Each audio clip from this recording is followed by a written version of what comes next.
Hi, this is Rich Lavens of Eurotherm by Watlow.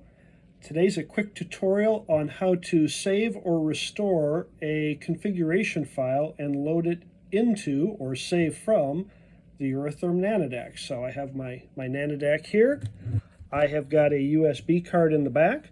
The USB cards have to be 8 gigabyte or less on a nanodac. So what I want to do, the first scenario is I want to save the file that I already have loaded in this little guy onto my memory card. So I'm going to hit the page key. So I've got a page key, a scroll or enter key, and my up-down arrow keys. So I'm going to hit my page key, and then I can up or down to log in, hit enter.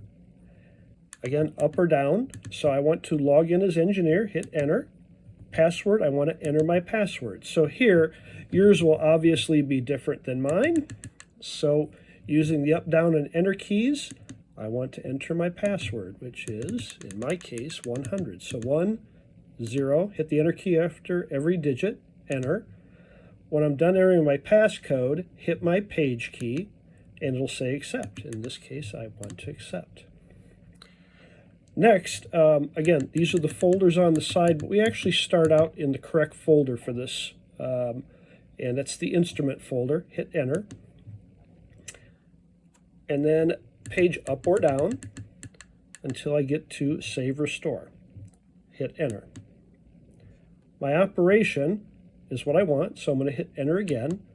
So now using the up or down keys, I can save or restore. So save means I want to save the configuration from the instrument onto the card. So I'm going to hit save. And then it's the USB. So what do I want to call this? Well, I want to create a new file, or I can overwrite a file. So in this case, I created one earlier, so I'm going to call it this one. I'm going to overwrite that file. Yeah. And it's going to save. So depending on the complexity of the of what's stored in there, it could take a few seconds to maybe a minute to upload this, but it shouldn't take too long, hopefully. And I have now successfully saved what's in the instrument to my USB card.